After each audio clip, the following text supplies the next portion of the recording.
മനഃപൂർവ്വം ബഹുമാനപ്പെട്ട ഗവർണർ താൻ ഇരിക്കുന്ന പദവി പോലും നോക്കാതെയുള്ള കാര്യങ്ങളാണ് ചെയ്തുകൊണ്ടിരിക്കുന്നത്. ഇത്തരത്തിലുള്ള പ്രകടനങ്ങൾ നടത്തിയിട്ടുള്ള ഗവർണർമാർ ഇന്ത്യയിൽ മറ്റൊരു സംസ്ഥാനത്തും ഉണ്ടാവില്ല എന്നുള്ളതാണ്. അങ്ങനെ വർഷങ്ങൾക്ക് ശേഷം ഞാൻ ആൺകുട്ടിയെ കണ്ടു.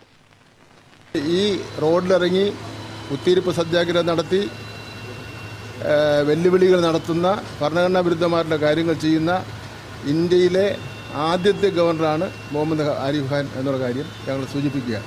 കണ്ടിട്ട് ആളൊരു മിടുക്കനാണെന്ന് തോന്നല്ലേ? സംശയമുണ്ടോ? ആള് നല്ല മിടുക്കനാണ്. കേരള ജനതയുടെ ഭരണഘടനാപരമായ അവകാശങ്ങളും അവരുടെ ന്യായമായ ആവശ്യങ്ങളും സംരക്ഷിക്കാൻ ഉത്തരവാദിത്തപ്പെട്ട ഗവർണർ ജനങ്ങളെ വെല്ലുവിളിക്കുക. ഇതെല്ലാം കേട്ടുകേൾവി പോലും ഇല്ലാത്ത കാര്യങ്ങളാണ് എന്നുള്ള കാര്യം കൊണ്ട് സൂചിപ്പിക്കുകയാണ്. എന്തായാലും ആരിഫ് മുഹമ്മദ് ഖാൻ ബഹുമാനപ്പെട്ട ഗവർണർ മനസ്സിലാക്കേണ്ടത് കേരളത്തിലെ ഇടതുപക്ഷ ജനാധിപത്യ മുന്നണി ഗവൺമെന്റ് തെരഞ്ഞെടുക്കപ്പെട്ട ഒരു ഗവൺമെന്റാണ്. ജനങ്ങൾ വോട്ട് ചെയ്ത് തെരഞ്ഞെടുക്കപ്പെട്ട ഗവൺമെന്റാണ്. ആ ഗവൺമെന്റിന്റെ തലവനായിട്ടുള്ള മുഖ്യമന്ത്രിയെ നിങ്ങൾ എത്രയോ പ്രാവശ്യം ആക്ഷേപിച്ചിരിക്കുന്നു.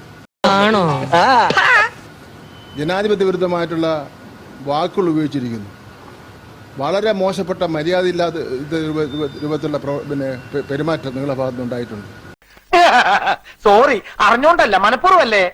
അപ്പോഴൊക്കെ ഞങ്ങൾ സഹിച്ചും പുറത്തും കഴിയുക, ജനാധിപത്യത്തെയും കേരളത്തിലെ ജനങ്ങളെയും ഓർത്തുകൊണ്ട്. വല്ലഭനൊക്കെ വല്ലഭൻ ദാദോങ്ക ബീച്ച് മേ ഏക്ക് ബഡാ ദാദാ.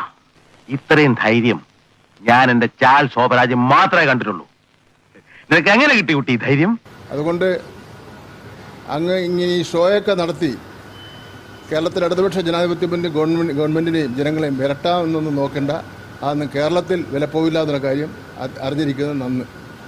കവി തല്ലുവാങ്ങിയിട്ടേ പോകുന്ന തോന്നുന്നത്. അദ്ദേഹത്തിന് ലോകത്താരോപണം വിളിക്കാനുള്ള അവകാശമുണ്ടല്ലോ. അദ്ദേഹത്തിന് ലോകത്താരോപണം വിളിക്കാനുള്ള അവകാശമുണ്ട്. വിളിച്ച് പറയട്ടെ. എന്റെ വേദന, നിന്റെ വേദന ഇവിടെ എല്ലാവർക്കും കോമഡിയാ. കാലം മാറി രാജാ.